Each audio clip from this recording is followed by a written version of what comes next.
Hello everybody, I'm back with that story I was telling you about.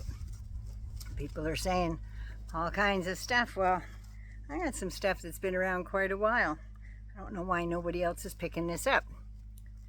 But I'm going to talk about a man named Leland Nally. He is a journalist, photographer, and filmmaker, and he works with Mother Jones, has for years. So I'm going to go on a little bit of the stuff that I found out from him, over and above all the other stuff that I've come up with.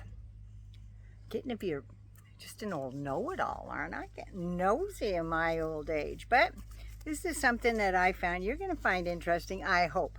So, the plot thickens, obviously. So the journalist I'm going to talk about is, like I said, Leland Nally. He is very principled and vetted, and he has worked with Mother Jones for years. His name is Leland Nally, like I said, and he has been getting information out about, well, trying to get it out for years, about Jeffrey Epstein's little black book that wasn't so little, apparently. It was 97 pages. It's a lot of pages for somebody's little address book, don't you think?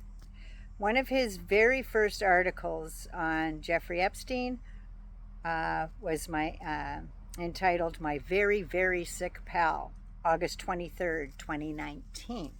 So if you are new to this channel, I want to say cheers and welcome. And to my hangers-on, you know how I feel about you. I'm just going to continue on because you guys have basically made my channel what it is, so thank you. So let's get on about this My Very, Very Sick Pal, August 23rd, 2019. It's about Stuart Pivar, P-I-V-A-R. He was an art dealer, and he was 80 years old when he was interviewed by Leland. I'm going to call him Leland because I really like that name. So when he was being interviewed, and he said Jeffrey was his pal for decades, until they had a falling out.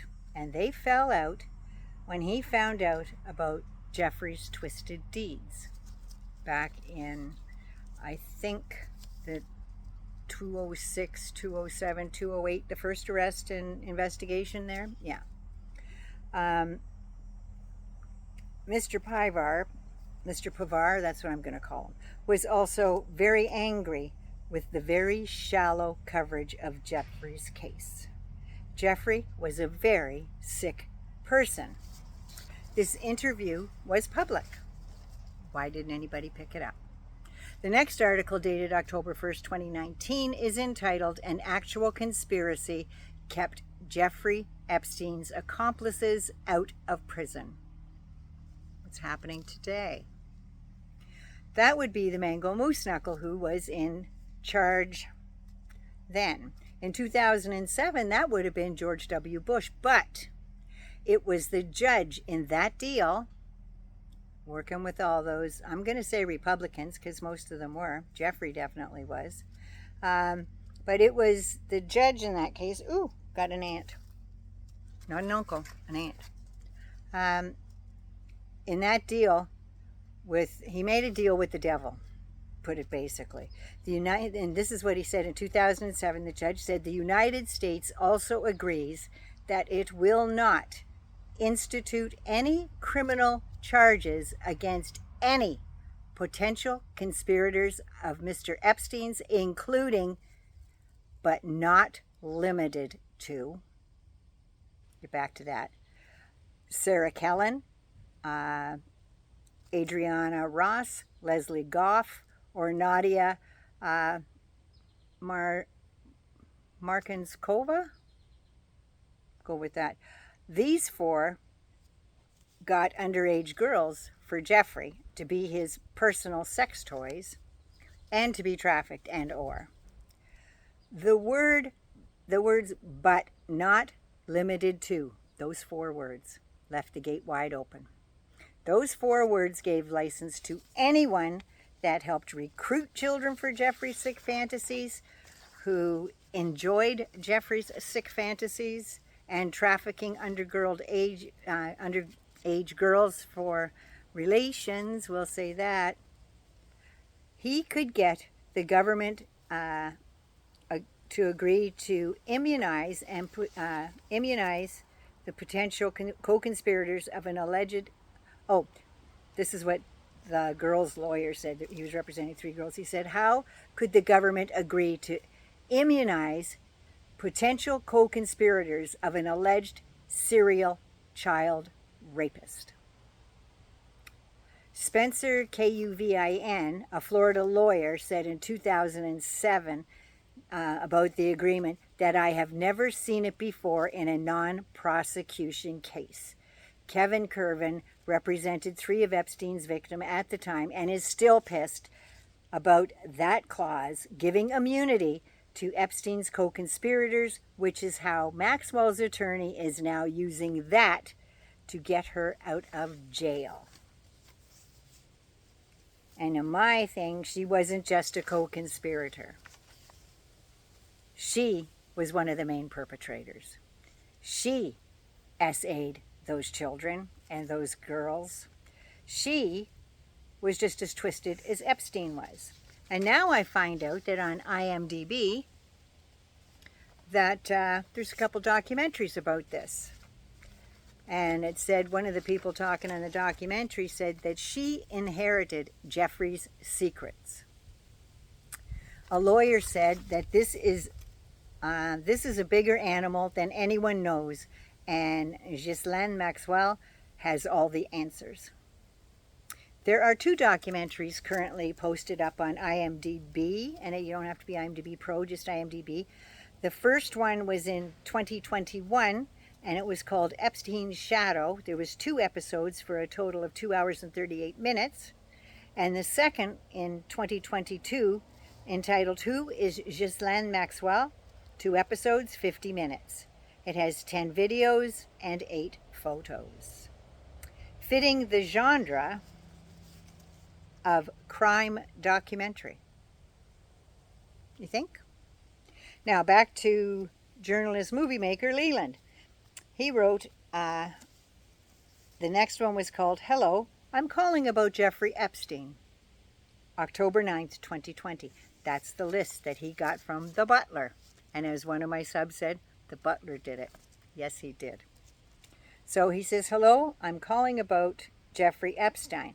Remember, just because anybody appears in that address book does not mean that they have any knowledge of a crime or participated in any of the crimes.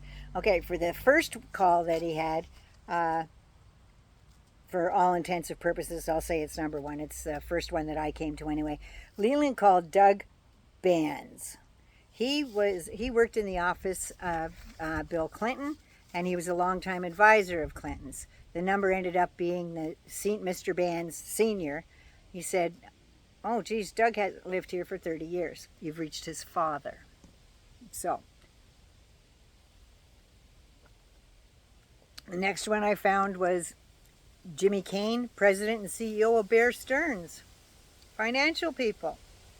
His wife answered the phone and said, yes, they were friends, but we have no comment. Then there was Edward Razik, former chief marketing officer of L Brands. I can't talk about any of that. Our business has requested no interviews. Look over there. Rupert Murdoch, executive chairman of News Corp. Just cracked me up. Leland said his assistant gave us Hope Hicks's cell phone number. They mentioned her, and I said, well, can I have her number? Yes, and Rupert Murdoch's office gave it to me. Hicks has not returned any of Leland's calls, apparently. Are you surprised? I'm not. Who was closer to Donald Trump in his season 1 than Hope Hicks? It was always, where's Hopi? Where's Hopi? Right? She has the goods on him. Then there was Princess Farile, a Jordanian philanthropist. When her number was called on the list, the doorman answered that, and Leland asked for Miss Freeyall. You're going to frig up the name one way or another, but anyway, the doorman told him where she was and who she was with.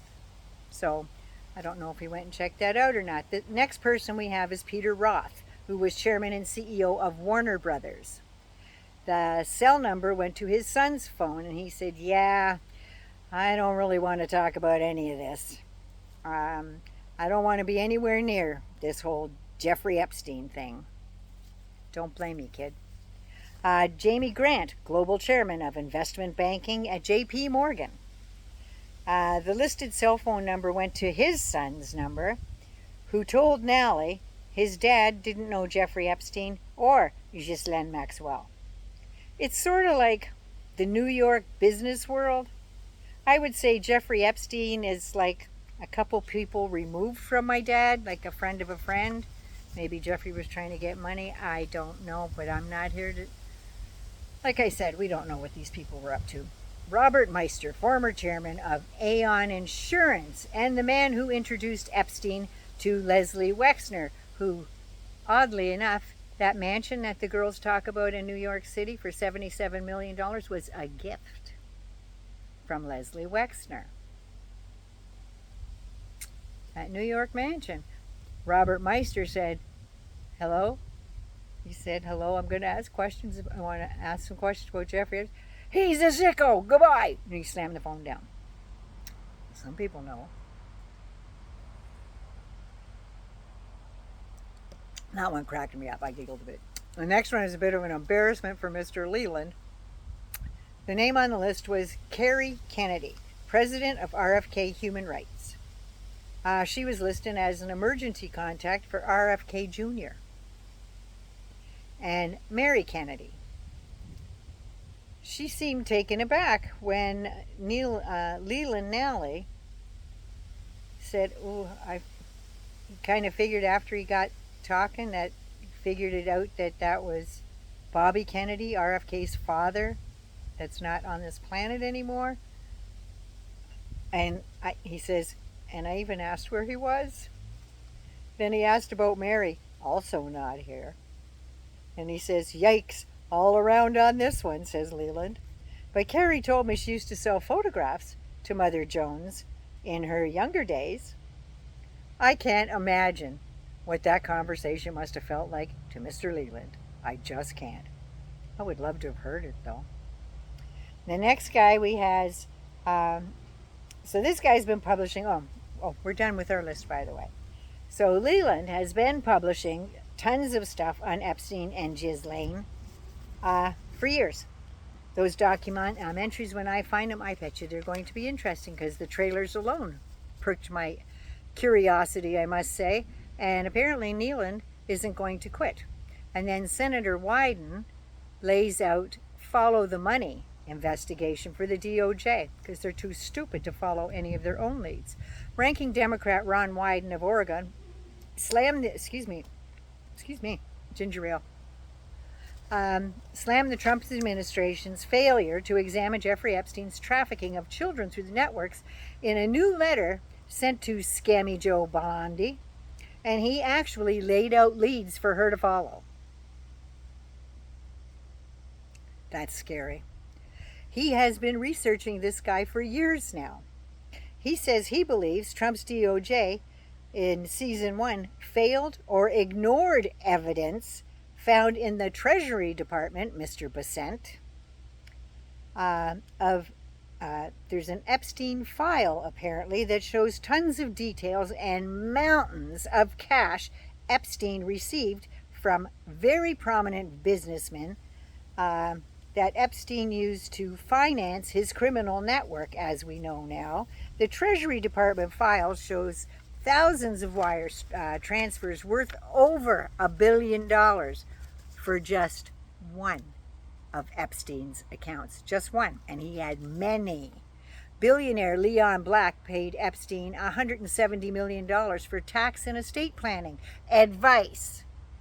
Who the hell pays that kind of money for some advice? If he did the work and did the taxes for him and stuff, I could see paying him, but nothing near $170 million. There's something wacky about that. There's a ton of cash. That's a ton of cash. That's a ton of cash. For advice? Epstein used several Russian banks. Now, thanks to Trump humping Putin's leg there, he desanctioned all those banks. So freed up a lot of money for Mr. Putin.